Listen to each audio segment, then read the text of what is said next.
is behind the drum kit and also handling samples, AJ Jagannath on guitar, and Marty Fowler playing the synth bass, and you, Lora-Faye, playing guitar, singing, and eventually a little bit of vocoder. Really tiny keyboard. So that's the vocoder. Yeah. That's what they're looking like these days. This one, yeah, it's a remake of the old, I think it was called the VP330, and they're doing this boutique remake series. So, this song is, as I said, is sort of recently released. We haven't had a full length from this band, but we're finishing the mixes tomorrow. Okay, very good. So, how intentional are all of the sudden twists and turns, the unexpected detours that the songs take? Do you set out to do that, or do you find yourself writing pop songs and then kind of rejiggering them after the fact? Really, the whole point is the weird stuff, and the pop songs portion of it is really just to get people to listen, I think, honestly. I think we start in left field and then rein it in until it feels like there's a good balance. Well, with the three voices up in front here for people who are watching, Aviva, you, and Kale all in a line in front, the harmonies are just, they're beautiful, lovely, welcoming, accessible harmonies. It's all the rest of the stuff behind it that's kind of subversive and unsettling. Yeah, I started out playing folk music, and those harmonies, be they lush or be they a little bit weird and out, are the thing that has always interested me about music. And now, what kind of folk? I mean, you're Brooklyn born and raised, right? Yeah. When you say folk music, what do you mean? I play a little clawhammer banjo, if you must know. Okay. All right. I just grew up listening to that stuff, country music, folk music. In college, I was very taken with the Harry Smith anthology and dug way deep into that. And so that's a big influence on what we're doing, even if it's maybe not on the surface instrumentally. Right. Yeah. And in terms of like more experimental things, how did that come into your musical life? I think actually the experimental stuff is a function of not having any musical training and not reading music and not coming from any formal background. So I think maybe what folks label as experimental is just what sounds like music to me in my head.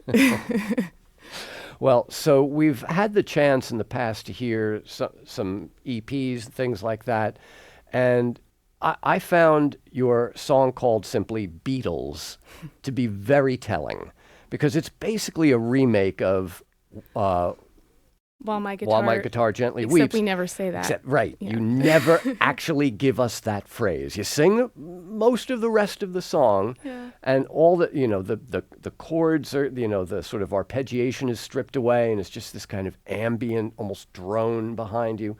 And that seemed to me to be a really kind of a neat little emblem of the way you approach music and pop music. I wanted to get to the heart of it, and I think sometimes getting to the heart of things is a minimalist approach, and sometimes getting to the heart of things is being, as the kids say, extra. And sometimes getting to the heart of the thing is to take the heart of the thing out, even though it's the title of the song. My critique is that I don't think that line needs to be there. I mean, they're geniuses, but I don't think it needs to be there. Well, there's also no guitar in the song, right. So it wouldn't make any sense. Exactly. You give us the still, just not the follow-up line. The still just kind of hangs in the air. So how long has this band been in this kind of form, this configuration? How long? 6-piece for a couple of years, I think. Maybe ever since we started releasing music. Yeah. And the name, Arthur Moon? Came to me in a dream.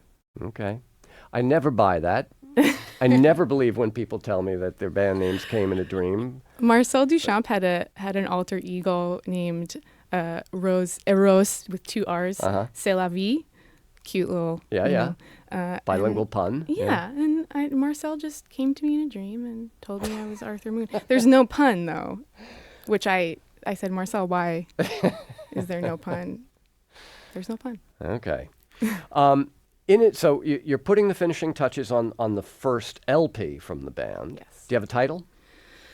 Arthur Moon. Okay. Appropriate, simple. and therefore maybe inappropriate for this band. But so Wait a Minute was the first single to come out, but there's another one which you're going to do for us next. Yes, Standing Wave, which came out right after Wait a Minute. Yeah. All right. And then there will be a chance for people to see you guys playing live November 17th at Elsewhere. We're actually not doing that show. You're not doing that No, one. we're playing November 2nd, which is Friday, a So Far show. And we're playing December 2nd? 2nd, right. At Berlin. Okay. So far on this Friday and December 2nd at Berlin. Yes. And today, here in the Soundcheck studio. You want to do the song for us? Let's do it. All right. The band is Arthur Moon. And this is one of the new songs from the album, which will be called Arthur Moon. This is Standing Wave.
Standing Wave, another new song from the band Arthur Moon, performing here in our studio today. You can catch them at So Far on Friday evening. They'll be playing December 2nd at Berlin, playing for us here in the studio today. Lora-Faye, the show that you've done for us on our website at newsounds.org as part of our live 24/7 stream is called Odd Theory. Yes. And you started with a kind of a multi-part exploration of sonic texture, which is like, hits me right between the eyes. People talk about rhythm and harmony and melody, but texture is such an important part of, I think, of, and clearly you do too, of making music. Yes. Why is it so kind of overlooked by people when they're talking, theoretically about music? I don't know why it's overlooked, but I do think that it's coming more to the fore in conversation about music because of this whole ASMR internet subculture. Really? I don't know if you've heard at all about this, but there's a large group of people who are really interested in listening to like mouth noises, right, or crinkling wrappers or sound of rain in sort of a 3D audio context. Yeah, ASMR stands for Autonomous Sensory Meridian Response. Exactly, yeah. And its opposite, which we actually have covered on Soundcheck in the past, is misophonia, which is Aviva. Yes, you with me on this? The mouth noise thing makes my skin crawl. Grosses you out, and yeah. Misophonia is the technical term for people who hate like mouth noise or those little noise like that when the knife touches the fork on the side. Yes. So yeah. But that's interesting that you don't like that stuff but love textural music, because I think it actually has the same effect, which is to create this sense of intimacy or the lack thereof, a kind of relationship with whoever it is that's playing music for you that's a little bit artificial, because very rarely do we hear someone play music and actually, if we're in the room with them, hear their mouth noises, right? Yeah. And I love like the sound of rain, you know, I'll listen to that any day or night. Right. But yeah, I don't know. Now, see, if you sampled somebody's mouth noise and turned it into a kind of a cool rhythm, I could probably go there. We just spent maybe a full afternoon, Marty and I, making samples of tinfoil crinkling in front of a microphone. Yeah.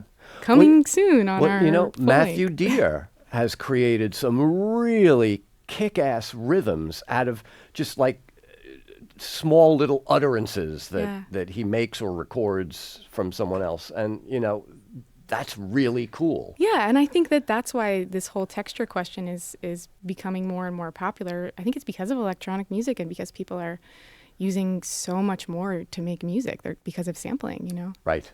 Yeah. And even before sampling, synthesis. Sure. The idea that you could, pick and choose the frequencies that were going to be in your sound and the frequencies that were going to be missing from your sound and stuff like that. Can you still do that with digital? It all comes kind of pre-programmed, doesn't it? No, definitely not. Okay, all right. All right. Not for us anyway. Yeah, good. So how much extra musical associations do you have with the songs? Because there are a couple of your songs that incorporate found sound, where it's not just mouth noise, it's people talking, Yeah. Martin Luther King Jr., for example. Or the first song you played for us, Wait a Minute, the video is this wonderful collage of 60s and 70s stuff with pride marches. So do you see these songs as more than just, musical endeavors? I'm not, I have let go of the idea that I have a unique authorship. I think that everything I do is affected by stuff that other people have done, and hopefully one day vice versa. And which is not to say that it's just a collage, but, I think that working with our influences, be they conscious or not, is all we can really do. Well, and if you're a great collagist, Max Ernst, Kurt Schwitters in the middle of the 20th century, I mean, those guys are true artists, but it was all collage. Yeah. So do you work lyrically that way? Are your lyrics sort of collage? Is it like the cut up technique? Yeah, that's actually exactly how I start my lyrics. I make cut up poems from usually magazine articles. Uh-huh. Yeah.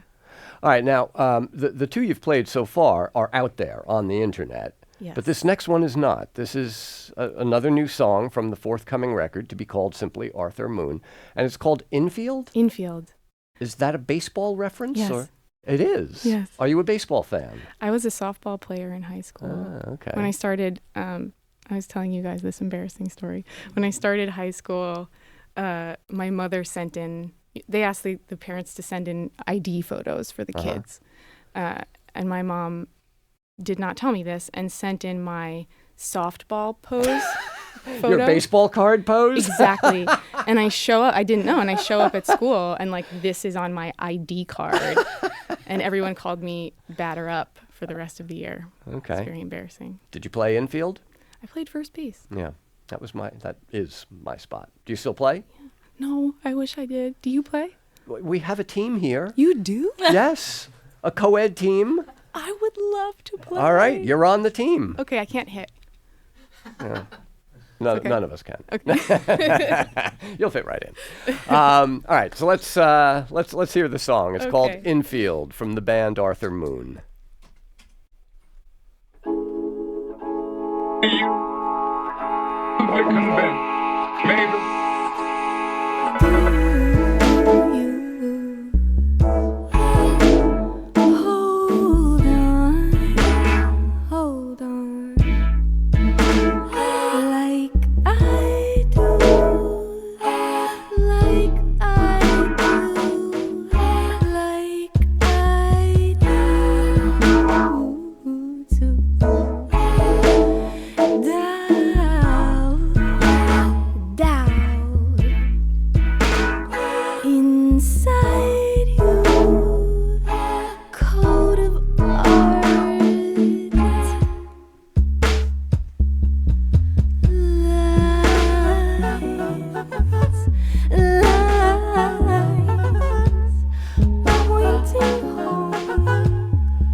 That is Arthur Moon, led by Lora-Faye Åshuvud, and a song called Infield. I didn't hear anything remotely resembling a baseball or softball reference in those lyrics, but given the collage technique you were talking about before, Lora-Faye, I guess that's no surprise.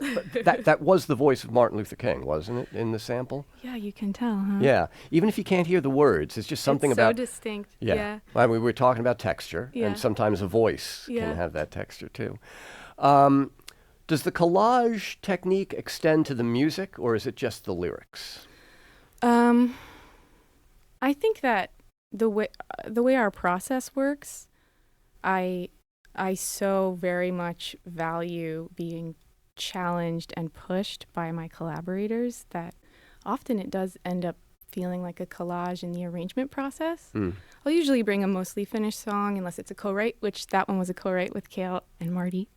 But the arrangement process feels like everyone coming in with their own sets of references and their own points of view and kind of pasting in themselves, you know? Okay.